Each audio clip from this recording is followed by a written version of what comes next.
Russia launched its attack on Ukraine 21 months ago. Estimates suggest that in these 21 months, about 9,700 innocent civilians have been killed in Ukraine. In comparison, in Gaza, over 10,000 innocent civilians, including children, were killed by Israel in just 1 month, primarily due to indiscriminate bombing. The extent of damage Hamas suffered, the number of their fighters lost, and the reduction in their power remains unclear. The Gaza Strip, roughly the size of Los Angeles, experienced a volume of bombing equivalent to the 2 nuclear bombs dropped on Hiroshima. The devastation is comparable to that of a nuclear attack. Imagine the aftermath if 2 nuclear explosions occurred in Los Angeles. What would be the fate of the city and its inhabitants? Would such explosive force only affect terrorists? Can hospitals and hostages withstand it? The Minister of Heritage, in a radio interview on November 4th, mentioned the possibility of using a nuclear bomb on Gaza. They declared that anyone who hoists the Palestine flag has no right to exist in this world. In the 1970s, historian Max Hastings met Netanyahu in Jerusalem. He wrote that during their discussion about Israel's future, Netanyahu remarked that in the next war, with careful planning, there was an opportunity to expel all Arabs. This would allow for emptying the West Bank and resolving the situation in Jerusalem. Remember, this incident took place in the 1970s, long before Hamas was established in 1987. What's occurring in Palestine now, following Hamas's terror attack, is not a war, but a genocide. I received a lot of criticism for saying this, but today it's evident. And that's why I want to discuss another crucial, albeit controversial point. You might or might not believe it, but hear out the facts. Hamas is just a pretext. The real target is something else. And that target, it's slowly becoming clear to everyone. You might wonder what nonsense this is, but consider this. Following the Hamas attack on October 7th, before this, everything seemed peaceful. However, the Israel-Palestine conflict is far from simple. We're not here to propose solutions, just to say, stop killing children. If you're curious about the conflict, we've made 5 detailed episodes. There are many questions. Why didn't I cover certain aspects? I've addressed a lot, so please check them out. We discuss why Netanyahu is eager to engage in a conflict that could engulf the entire Middle East, his political survival, and the apparent inaction of the UN. But today's video poses a special question. If Hamas isn't the real target, then what is Israel's actual intention? Up until a month ago, Israel seemed unaware of Hamas's terrorist activities. Suddenly, they seem to have detailed knowledge of every refugee camp, hospital, bakery, and school where Hamas might be hiding. This suggests that Israel might not actually be targeting Hamas as their primary objective. Consider this. If every person in Gaza is deemed bad and worthy of being killed because they're supposedly all terrorists, what is the justification? But what's happening in the West Bank? There's neither Hamas presence nor have there been terrorist attacks originating from there. Since October 7th, Israel has killed nearly 150 people in the West Bank. Thousands of Palestinians, including children, have been detained. Even Armenian Christians have been attacked in Jerusalem. While Israel has inflicted damage on Hamas, with around 60 confirmed Hamas deaths, the disproportionate number is startling. 11,320 innocent Palestinians, including 4,650 children and 3,145 women, compared to 60 Hamas members. Hamas is believed to have a strength of over 20,000. This implies that the entire Gaza Strip is being used as a human shield. But the bombings target more than just Hamas. Israel's strategy appears to be broader. If you still doubt that Israel's long-term game isn't solely about Hamas, our upcoming details about their leaders will likely convince you of the deeper motives at play. Now let's address the real agenda. An MP from Israel, who served as the public diplomacy minister in Netanyahu's cabinet until last month, made a statement advocating for the complete removal of Gaza from the world map. She referred to the inhabitants of Gaza as monsters who should either flee to Egypt or face a painful death. Her comments were not directed at Hamas, but at all Palestinians. This strategy aligns with what Netanyahu desired back in the 1970s. Either expel Palestinians from Gaza or forcibly relocate them. Effectively a modern-day Nakba. Nakba, an Arabic term for catastrophe, originally occurred in 1948, but its roots go back further. A common misconception is that Zionism began post-Holocaust. However, the first Zionist conference was held in 1897, with discussions on colonizing Palestine. We're not using the term colonial lightly. It was a term used by Zionists themselves. Remember, this was during the era of European colonialism. In 1897, the Jewish Colonial Trust was established to finance this mission. By the 1920s, with British support, the Zionist national movement began relocating Jewish colonists to Palestine. Post-World War II and the Holocaust, Jewish immigration to Palestine increased significantly, gradually fulfilling the 1897 plan. David Ben Gurion, Israel's first prime minister, and his biographer Ben Zohar noted that Ben Gurion preferred a lower Arab population in Israel. This led to the Palestinian Nakba. By April 1949, 530 Palestinian villages were depopulated, 800,000 Palestinians displaced, and 5 million acres of land seized by Israel. Despite initially accepting the UN partition plan, Ben Gurion later reneged, promising to abolish it post-state establishment. The 1956 war for the Suez Canal saw Israel, alongside the UK and France, against Arab nations, resulting in more Palestinian deportations. On November 3, 1956, Israeli forces entered Khan Yunis in Gaza, targeting Palestinian boys over 15 years old. Abdulaziz Rantisi, an 8-year-old boy who lost his uncle in these attacks, grew up to co-found Hamas. The 1964 Six-Day War further displaced many Palestinians. This pattern of Arab-Israeli conflicts leading to more Israeli land acquisition persisted.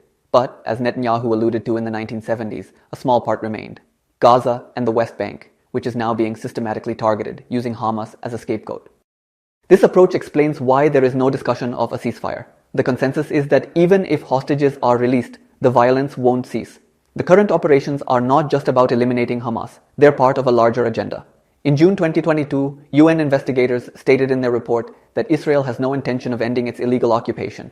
Israel aims to maintain control over Palestinian land and people through forced displacement, unequal laws, and settlement expansions. Imagine being a Palestinian in this scenario. Currently, homes in the West Bank are being evacuated. Bombings continue in Gaza, and Palestinians are being coerced to move from north to south Gaza. Most of these refugees who were not involved in the Nakba understand that once they reach southern Gaza, returning north will be nearly impossible. The Israeli government has announced plans to maintain military occupation of Gaza indefinitely. This raises the question, are they targeting terrorists or just indiscriminately killing people? The irony is stark. The tactics used by Israel today bear a haunting resemblance to those used by Hitler against the Jews. From confining Palestinians to ghetto-like conditions in Gaza to tracking them with ID tags and creating living conditions akin to concentration camps, history seems to be repeating itself in a cruel twist. Yet, voices of dissent are rising globally, including from Jews and Holocaust survivors, against the Israeli government's actions. These individuals risk their jobs and lives to oppose the oppression of Palestinians, standing in solidarity against what they see as a repetition of historical atrocities. In one notable instance, an elderly British Jew whose parents survived Auschwitz questioned how he could support such actions against Palestinians. He protested the British government's support for Israel through arms and financial aid, challenging the complicity of media outlets in this narrative. Despite this, the ongoing violence is likely to continue, with support from Western nations. This begs the question, what is the true motive behind Israel's actions, and why does the West condone it? While Hamas is often cited as the justification, deeper reasons like Israel's colonial ambitions, racism, and white supremacy play a role. Our previous videos on Palestine have also discussed the West's military and trade interests. In this episode, we reveal two more motives behind Israel's interest in Gaza, beyond just targeting Hamas. Firstly, Gaza's large offshore natural gas reserves are a significant factor. On the morning of October 30th, Israel granted exploration licenses to British Petroleum and other companies for these reserves, essentially seizing control of Gaza's natural resources. Secondly, there's the proposed Ben Gurion Canal. Given the geopolitical and strategic importance of the Suez Canal, Israel seeks an alternative route that doesn't rely on Egypt. The optimal path for this canal passes through the Gaza Strip, necessitating its control. The Israel-Palestine issue is complex, involving geopolitics, money, beliefs, and faith. There's no easy solution, but we implore for the cessation of child casualties and bloodshed. Understanding the real motives behind the ongoing bombardment of Gaza, despite the limited success against Hamas, is crucial. While we cannot halt this war, we can strive to counter the disinformation campaign and dehumanize Palestinians. If you believe a different narrative is being portrayed under the guise of targeting Hamas, share this video. The mainstream media may not present these facts, but through collective awareness and action, we can make a difference. What are the chances of a Gaza ceasefire? None. No possible. תשמיד את עזה עכשיו, עכשיו. עזה הופכת לדרזדן, כן. הארץ שלנו. כל הארץ. כולל עזה.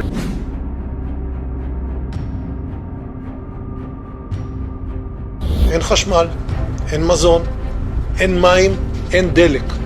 הכל סגור. אנחנו נלחמים בחיות אדם ואנחנו נוהגים בהתאם.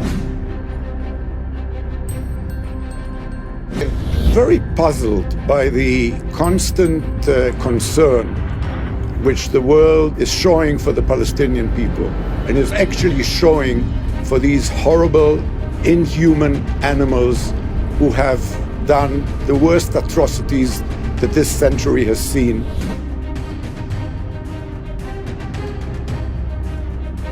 נלחמים חיית אדם. עזה לא תחזור להיות מה שהייתה, וחמאס לא יהיה. חסל את הכל.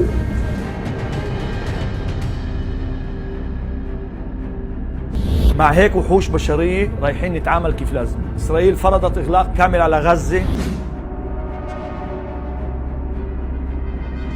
תכסחו אותם כמה שיותר, שלא נשאיר מהם זכר. שלא הם, לא אמא שלהם, לא הילדה שלהם, לא התינוקות שלהם. אסור להם לחיות לחיות האלה. אתה יש לך שכן ערבי, אתה לא תחכה שהוא יבוא אליך הביתה. תיכנס אליו הביתה ותירה. Through the lens of history, policy, and human endurance, we seek to explore the underpinnings of a crisis that reflects broader challenges in the international arena, offering a glimpse into the dynamics of power, alliance, and the indomitable spirit of humanity in the face of adversity. Subscribe, share your thoughts, and stay tuned as we delve deeper into the unseen realms of global politics, one story at a time. Together, let's aim for a world where voices of change resonate louder than the echoes of the past.